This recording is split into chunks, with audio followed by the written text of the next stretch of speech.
আসসালামু আলাইকুম রহমতুল্লাহি ওবরাকাতুহ। আলহামদুলিল্লাহি রবিল আলমিন ওসলাতু ওয়াসসালামু আলা সাইয়্যিদিল মুরসালিন ওয়া আলা আলিহি ওয়া সাহবিহি আজমাইন। সুপ্রিয় দর্শক শ্রোতা, কাছে কিংবা দূরে, বিশ্বজুড়ে এই মুহূর্তে যে যেখান থেকে দেখছেন প্যান ভিশন টিভি, আপনাদের সবাইকে সাদর আমন্ত্রণ জানাচ্ছি আমাদের অসাধারণ এই আয়োজন ইসলামী গল্পের আজকের পর্বে।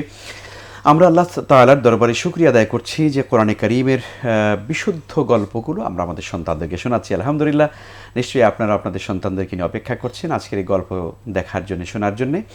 এবং সেই সঙ্গে আমাদের সাথেও আজকের এই প্রোগ্রামে সরাসরি স্টুডিওতে উপস্থিত রয়েছে আমাদের পাঁচজন আলহামদুলিল্লাহ আমাদের সন্তান এবং আমাদের কলিজার টুকরারা। আসসালামু আলাইকুম রহমতুল্লাহি ওয়া বারাকাতুহু। আলহামদুলিল্লাহ, তোমরা কেমন আছো সবাই? মাশাআল্লাহ, আলহামদুলিল্লাহ আমরা ভালো আছি। তো প্রিয় দর্শক শ্রোতা, আপনাদের সন্তানদেরকে নিয়ে আপনারা অপেক্ষা করছেন এবং আমাদের এখানে আলহামদুলিল্লাহ আমাদের পার্টিসিপেন্টরা এসছে, আমাদের ছোট্ট বন্ধুরা, তারা গল্প শুনবে। তো তোমরা কি প্রস্তুত? ইনশাআল্লাহ ইনশাআল্লাহ। তোমরা বোধহয় আমাদের পেছনের একটা গল্প তোমরা শুনেছিলে, তাই না? সেই গল্প তোমাদের নিশ্চয়ই মনে আছে। আমরা গত পর্বে যে গল্পটা বলেছিলাম সেটা ছিল ৯৫০ বছর নূহ আলাইহিস সালামের দাওয়াত।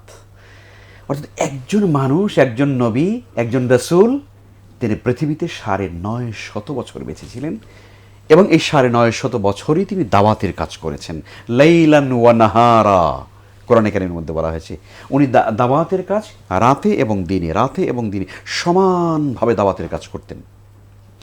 এই দাওয়াত দীর্ঘ ৯৫০ বছর পর্যন্ত দাওয়াত দেওয়ার পরে আমরা বলেছিলাম যে মাত্র কতজন মানুষ মুসলমান হয়েছে? মাত্র ৮০ জন, মাত্র ৮০। আর বাকি সব মানুষগুলো ছিল মুশরিক এবং সবাই তারা আল্লাহকে স্বীকার করেছে, আল্লাহকে তারা মানেনি। নূহ আলাইহিস সালাম যখন তাদেরকে বারবার দাওয়াত দিচ্ছিলেন, তারা কোনোভাবে দাওয়াত কবুল করছে না। এক পর্যায়ে লোকগুলো চরমভাবে নূহ আলাইহিস সালামকে কষ্ট দিতে লাগলো, তারা বিরোধিতা করতে লাগলো। তখন নূহ আলাইহিস সালাম তিনি আল্লাহর কাছে এক পর্যায়ে তিনি একেবারে পেরেশান হয়ে যান। পেরেশান হয়ে তিনি তখন আল্লাহর কাছে দুহাত তুলে আল্লাহর কাছে বলেন, রব্বি লা তাদার আলাল আরদি মিনাল কাফিরিনা দাইয়ারা। আল্লাহ, ৯৫০ বছর পর্যন্ত আমি দাওয়াত দিলাম যে মানুষগুলোকে, সেই মানুষগুলো কোনোভাবেই আমার দাওয়াত কবুল করছে না।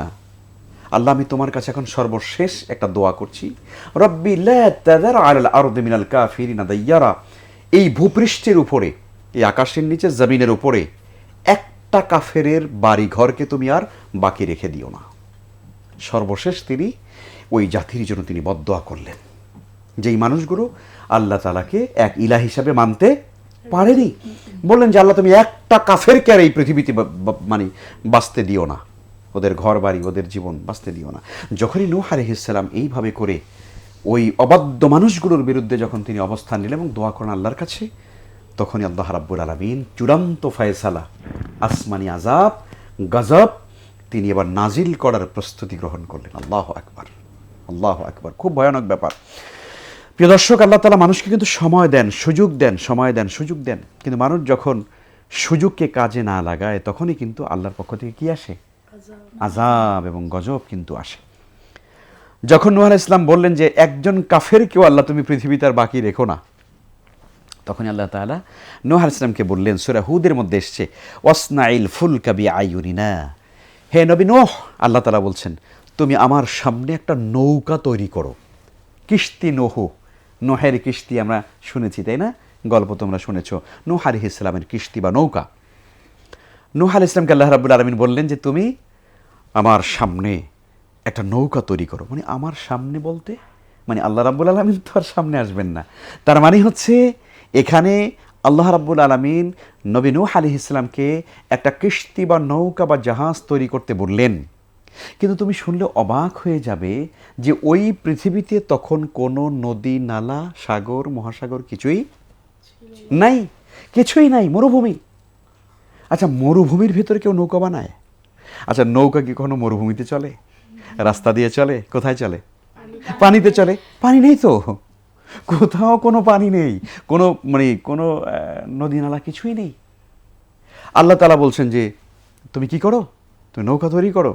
নূহ আলাইহিস সালাম তো আল্লাহর নবী ছিলেন, তিনি কিন্তু প্রশ্ন করতে পারেন না বা করেন নাই যে আল্লাহ তুমি কি বলো, ওগুলো নদী নাই, পানি নাই, কিছু নাই, কি একটা নৌকা বানাইতে বলো তুমি। নবীরা কখনো এই প্রশ্ন করেন না, কারণ নবীদেরকে আল্লাহ তাআলা যা বলেন নবীরা জানেন যে এটার পেছনে কি আছে, একটা কারণ আছে। আল্লাহ রাব্বুল আলামিন বললেন, হে নবী নূহ, তুমি কি করো, নৌকা তৈরি করো।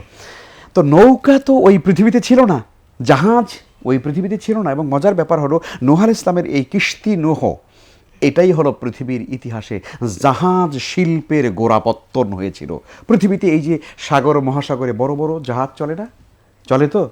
তোমরা জানো যে হরমুজ প্রণালী দিয়ে, শুনতেছো না? হরমুজ প্রণালী দিয়ে সারা পৃথিবীর তেলের বড় বড় জাহাজগুলো, তাই না, হরমুজ প্রণালী দিয়ে আসে। এইটা মানে ইরানের ভূখণ্ডের ভেতরে। এই জন্য ইরানের সঙ্গে যারা দুশ্মনী করে, ইরান বলে খবরদার, আমি কিন্তু আমার হরমুজ প্রণালী কী করে দেব, বন্ধ করে দিব, তোমাদের তেলের 12টা বাজবে। তো দেখা গেল যে নদী নালা কিছুই নেই, কেমন করে নৌকা তৈরি করতে নূহ আলাইহিস সালাম জানেনও না, কারণ কোনোদিন তো নৌকা দেখেন নাই। তো আল্লাহ সুবহানাহু ওয়া তাআলা তখন কী করলেন, জিবরিল আলাইহিস সালাতু ওয়াস সালামকে পাঠালেন।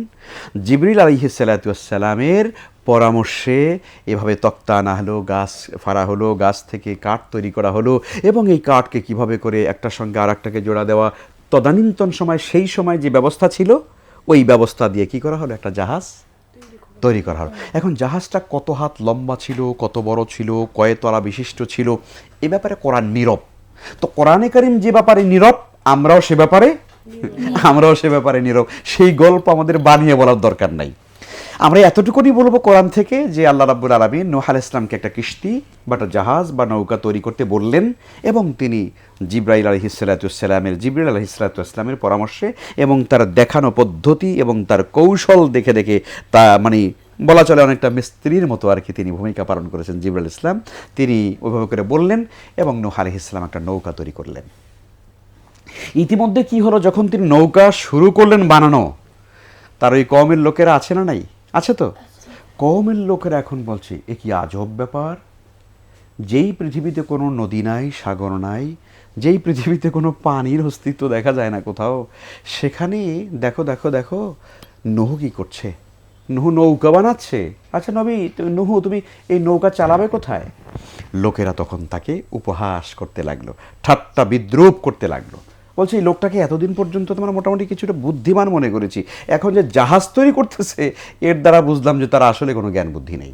কেননা কারণ এই জাহাজ কোথায় সে চড়াবে, পানি নেই তো, কোনো নদী সাগর নেই কিছু। লোকেরা নূহ আলাইহিস সালাতু ওয়াস সালামকে নিয়ে হাসতে লাগলেন, ঠাট্টা বিদ্রূপ করতে লাগলেন, উপহাস করতে লাগলেন। এবং এক পর্যায়ে এই লোকেরা নূহ আলাইহিস সালাতু ওয়াস সালামকে বললেন যে তুমি যদি তোমার এই কাজ, দাওয়াতের কাজ, এগুলো যদি বন্ধ না করো, তাহলে আমরা তোমাকে পাথর মেরে তোমার মাথা চূর্ণ বিচূর্ণ করে দেব, আর আমরা তোমাকে হত্যা করে ফেলব, আমরা তোমাকে মেরে ফেলব। নাউযু বিল্লাহি মিন যালিক। কত ভয়ঙ্কর জাতি ছিল তারা। এখন তোমরা প্রশ্ন করতে পারো বা জানতে চাইতে পারো, দর্শকরা আপনাদের কাছেও এই প্রশ্ন হতে পারে যে এই লোকগুলো এত ঔদ্ধত্য তারা প্রকাশ করছিল কেন, এত তারা অহংকারী হয়ে উঠলো কেন? দুটো কারণে তাদের এত অহংকার হয়েছিল। একটা কারণ হচ্ছিল যে তাদের জনশক্তি ছিল খুব বেশি, জনগণ ছিল, মানুষ সংখ্যা ছিল খুব বেশি। তো মানুষের সংখ্যা একটা অন্যরকম ব্যাপার না? এই জন্য দেখবে যে বাড়িতে ছেলে সন্তান খুব বেশি থাকে, পাশের বাড়িওয়ালাদের যদি একটু লোক সংখ্যা কম থাকে, যাদের বাড়িতে লোক সংখ্যা বেশি তাদের একটা ভাব থাকে আলাদা, তাই না? যে বলছে মারামারি যদি লাগে তাহলে আমরা জিতবো, কারণ আমাদের সংখ্যা কি আছে, বেশি আছে। নূহ আলাইহিস সালাতু ওয়াস সালামের কওমের লোকেরা বলছে আমাদের সংখ্যা তো অনেক বেশি, আর ওইদিকে মাত্র 80 জন, কোনো তো লোকই নেই। আর এটা একটা কারণ ছিল। আর একটা কারণ ছিল হলো তাদের এত পরিমাণ সম্পদ ছিল, এত পরিমাণ অর্থবিত্ত ছিল যা পৃথিবীতে কারো ছিল না ওই সময়। আর সেই কারণে একদিকে জনসংখ্যা বেশি আর একদিকে সম্পদ বেশি, এই দুইটা জিনিস বেশি থাকার কারণে ওরা এত বেশি অহংকারী হয়ে উঠেছিল। তাহলে বোঝা যায় মানুষের সম্পদ বেশি হলে কি হয়, অহংকার বেড়ে যায়। মানুষের জনশক্তি যদি বেড়ে যায় তাহলে অহংকার বেড়ে যায়। এই অহংকার বেড়ে যাওয়ার কারণে ওরা নূহ আলাইহিস সালাতু ওয়াস সালামের বিরোধিতা তারা চরমভাবে তারা করেছিল। তোমরা শুনলে অবাক হয়ে যাবে, এই লোকগুলো তারা বসবাস করত বর্তমান পৃথিবীর ইরাকের যে মুসেল নগরী, এই জায়গাটাতে তারা অবস্থান করত। মানে লোক, এদের সংখ্যা এতটা বেশি বেড়ে গিয়েছিল যে এদের ঘর বানাবার সুযোগ ছিল না। এরা পাথর পাহাড় কেটে কেটে তারপরে ঘর বানাতো, পাহাড় কেটে কেটে ঘর বানাতো, পাহাড় কেটে কেটে তারপরে ঘর বানিয়ে সেই ঘরের ভিতরে তারা বসবাস করত। এত পরিমাণে লোক সংখ্যা তাদের বেড়ে গিয়েছিল। তো সেই জন্যে তারা নূহ আলাইহিসসালামের এত বিরোধিতা করেছে এবং এক পর্যায়ে নূহ আলাইহিস সালামকে মেরে ফেলার পরিকল্পনাও তারা গ্রহণ করেছে। যাই হোক, এক পর্যায়ে দেখা গেল নূহ আলাইহিস সালাম তিনি নৌকা তৈরি করলেন এবং সেই নৌকার ভিতরে আল্লাহ রাব্বুল আলামিন বললেন যে তুমি নৌকার ভিতরে তুমি কি করো, তুমি নৌকার ভিতরে ওঠো।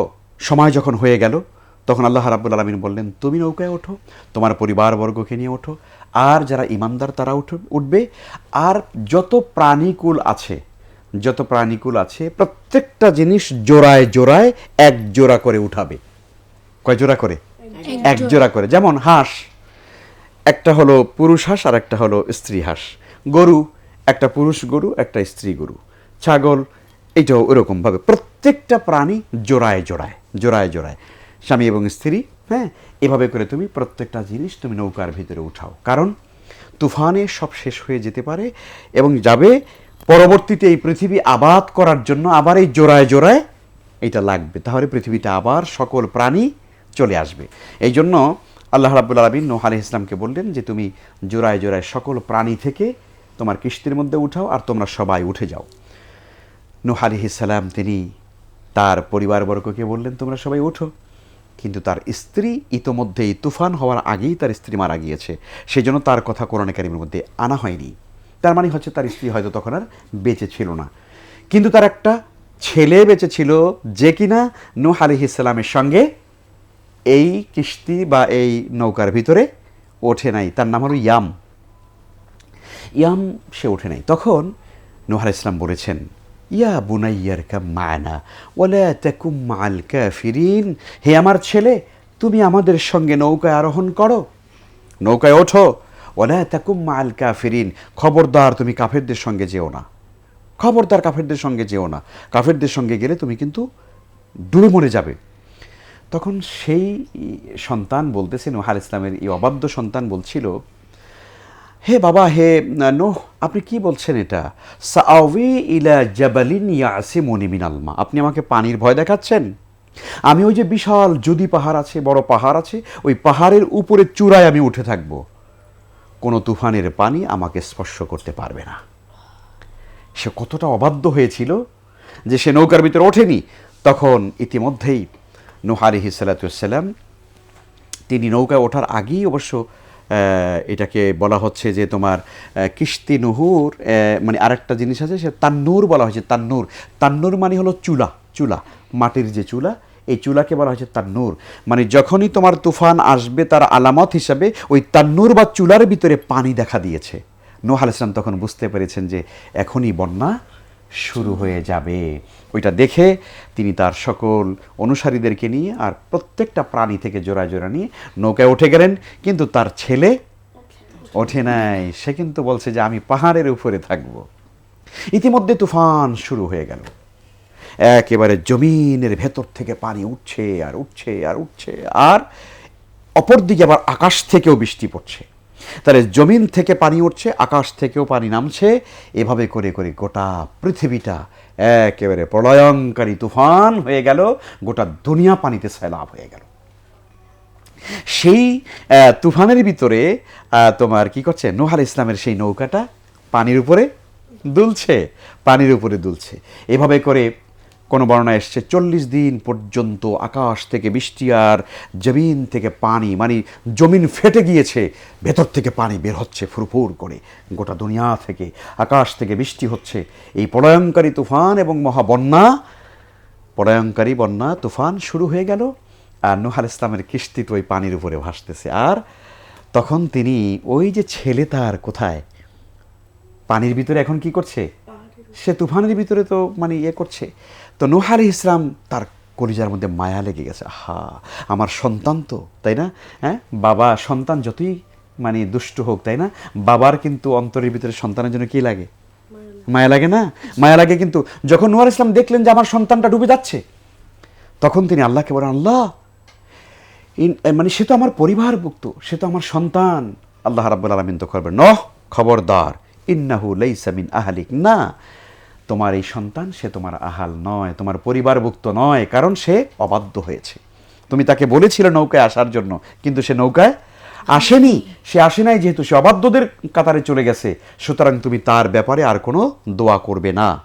এভাবেই করেই ওয়াহালা বাইনাহুমুল মাউজু ফাকানা মিনাল মুগরাকিন, বাপ এবং ছেলে যখন এভাবে করে দেখাদেখি হচ্ছিল, কথাবার্তা হচ্ছিল, হঠাৎ করে ওই তুফানের বিশাল একটা ঢেউ এসে একেবারে তার ছেলেকে পানির ভিতরে হারিয়ে নিয়ে চলে গেল।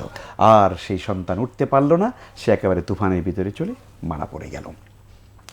এখন এই যে দীর্ঘ অনেক দিন পর্যন্ত তুফানে এই নৌকা ভাসছে ভাসছে, এক পর্যায়ে কি হলো, আল্লাহ রাব্বুল আলামিন জমিনকে বললেন, জমিন এবার তুমি পানিটাকে ভিতরে নিয়ে নাও। তখন জমিন পানিটাকে শুকিয়ে ফেললো, আকাশের বৃষ্টি বন্ধ হয়ে গেল, মানে তুফান শেষ।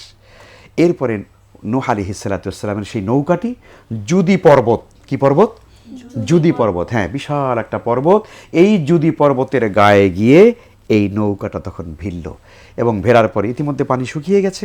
এরপরে নূহ আলাইহিস সালাতু ওয়াস সালাম নৌকা থেকে নেমে আসলেন, এবং তার সঙ্গে যারা ছিলেন 80 জন, 40 জন পুরুষ এবং 40 জন নারী, যেমন এই 80 জন তারা ছিলেন। আর প্রতিটা প্রাণী জোড়ায় জোড়া, গরু জোড়া জোড়া, ছাগল বা বকরি জোড়া, মুরগি জোড়া, হাঁস জোড়া, এভাবে করে সমস্ত প্রাণীগুলোকে নিয়ে তিনি আবার জমিনে নেমে আসলেন। এভাবে করে পৃথিবীতে আবার নতুন করে দুনিয়া আবাদ হতে লাগলো। এখানে তাফসিরের ভিতরে সুন্দর কথা লেখা হয়েছে, সেটা হলো এই যে নূহ আলাইহিস সালাতু ওয়াস সালামের এই তুফানের পরে যেই মানুষগুলো বেঁচে ছিল, ওই মানুষগুলো থেকেই মূলত এই বর্তমান দুনিয়ার মানুষ ছড়িয়েছে। তার মানে হলো এর আগের মানুষ তো সব শেষ হয়ে গিয়েছে, ওই 80 জন যারা বেঁচে ছিল, ওই 80 জন থেকেই আমরা এই পৃথিবীতে হাজার কোটি কোটি মানুষ এই পৃথিবীতে ছড়িয়ে গেছে। সুবহানাল্লাহি বিহামদি। তাহলে চিন্তা করা যায়, এই যে গজব বা আযাব এসেছিল, সেই আযাব থেকে কেবলমাত্র ঈমানদার যারা আল্লাহকে বিশ্বাস করেছে তারাই কি পেয়েছেন? মুক্তি পেয়েছিলেন। আর বাকি যারা কাফের ছিল, মুশরিক যারা ছিল, তারা ওই তুফানে তারা একেবারে শেষ হয়ে ধ্বংস হয়ে তারা চলে গিয়েছিল, তাদের আর কোনো সুযোগ ছিল না পৃথিবীতে বেঁচে। ছোট বন্ধুরা, তাহলে আমরা যে গল্পটা শুনলাম, এই গল্পের উপর তোমাদের কোনো প্রশ্ন আছে? মাশাআল্লাহ, বলো। এই যে বন্যাটা, ঝড় তুফান যে হয়েছিল, এটা কি আবার দ্বিতীয়বার পৃথিবীতে আসবেন? আচ্ছা আচ্ছা, অনেক ধন্যবাদ। আমাদের ছোট বন্ধু প্রশ্ন করেছে যে নূহ আলাইহিস সালামের সময় যে প্লাবনটা হয়েছিল, যেই প্লাবনে গোটা পৃথিবী একদম ছেয়ে গিয়েছিল, মাত্র 80 জন বা তার থেকেও এরকম কম বেশি মানুষ পৃথিবীতে বেঁচে ছিল, আর সবাই শেষ হয়ে গিয়েছিল, অবিশ্বাসীদেরকে আল্লাহ ধ্বংস করে দিয়েছিল। এখন তার প্রশ্ন হচ্ছে যে এই রকম কোনো বন্যা কি পৃথিবীতে আবারও হতে পারে কিনা? উত্তর হলো হতে পারে, অবশ্যই হতে পারে। যদিও কিনা ওই রকম মহা আযাব আল্লাহ তাআলা আমাদের এই উম্মতকে দেন না। বলতে পারবে কারণ কি? মানে অতীতের বড় বড় জাতিগুলোকে আল্লাহ যে আযাব দিয়ে শেষ করে দিয়েছেন, ওই রকম আযাব আমাদের উপরে আসে না, অত বড় বড় আযাব আসে না। এর কারণ হলো আমাদের এই পৃথিবীতে, এই জমিনের ভিতরে এখনো পর্যন্ত যিনি শুয়ে আছেন, রাহমাতুল লিল আলামিন নবী মুহাম্মদুর রাসূলুল্লাহ সাল্লাল্লাহু আলাইহি ওয়াসাল্লাম, রাসূল সাল্লাল্লাহু আলাইহি ওয়াসাল্লাম, তিনি তার কবরে তিনি আছেন শায়িত। আল্লাহর হাবিবের সম্মানের কারণে তার উম্মতের উপরে এই রকম আযাব আর গজব অতীতের মতো আসে না। তবে পাপের কারণে, জুলুমের কারণে ওই রকম মাঝে মাঝেই কিন্তু বন্যা, টর্নেডো, টর্পেডো এরকম আসে না?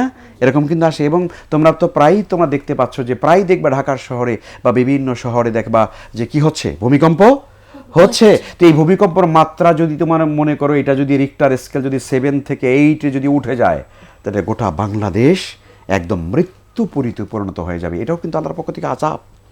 এবং আমাদের কাছে কিছু, মানে এই যে 2020-এর সময় কি এসেছিল, করোনা এসেছিল, তাই না? এটাও কিন্তু আযাব। তো এইভাবে করে আযাব কিন্তু আসতেই পারে, যদি আমরা পাপের কাজের ভিতরে যদি থাকি, তাহলে আযাব এবং গজব আসবে। তো আল্লাহ তাআলা যেন আমাদেরকে হেফাজত করেন, আমরা যেন পাপের কাজও না করি, আর আল্লাহ যেন আমাদেরকে আযাবও না দেন, আল্লাহ সেই তৌফিক দেন। তোমাদের আর কোনো প্রশ্ন আছে? নূহ আলাইহিস সালাম একজন সম্মানিত মানুষ ছিলেন, নবী ছিলেন, তার ছেলে তো তার সাথে যাওয়ার কথা, তার ছেলে কেন ডুবে গেছে? আচ্ছা, অনেক ধন্যবাদ। মানে তার মানে প্রশ্ন হচ্ছে যে নূহ আলাইহিস সালামের ছেলে তো নূহ আলাইহিস সালামের পরিবারেরই একজন সদস্য ছিল, তারপরও সেই তুফানের ভিতরে সন্তান ডুবে গেল কেন? এটাই তো প্রশ্ন। খুবই গুরুত্বপূর্ণ প্রশ্ন, প্রিয় দর্শক। নূহ আলাইহিস সালামকে আল্লাহ রাব্বুল আলামিন পৃথিবীতে এনেছিলেন কাফেরদেরকে, মুশরিকদেরকে হেদায়েতের বাণী, তাওহীদের বাণী শোনানোর জন্য, যে এক আল্লাহ ছাড়া কারো গোলামি করা যাবে না, এক আল্লাহকে ইলাহ হিসেবে মেনে নিতে হবে। কিন্তু দুঃখজনক ব্যাপার হলো যে নবী পরিবারের সন্তান হওয়ার পরেও, নবী নূহ আলাইহিস ইসলামের সন্তান হওয়ার পরেও এই সন্তান ইয়াম, যার নাম, সে কি করেনি? নবী আলাইহিস সালামের দাওয়াত কবুল করে নাই, অর্থাৎ এক আল্লাহকে সে আল্লাহ হিসেবে মেনে নিতে পারে নাই। সে মুশরিকদের মানে দলে ছিল। সে কারণে কিন্তু নবী পরিবারের সদস্য হওয়ার পরে, নবীর সন্তান হওয়ার পরেও তার পৃথিবীতে বেঁচে থাকার কোনো সুযোগ ছিল না।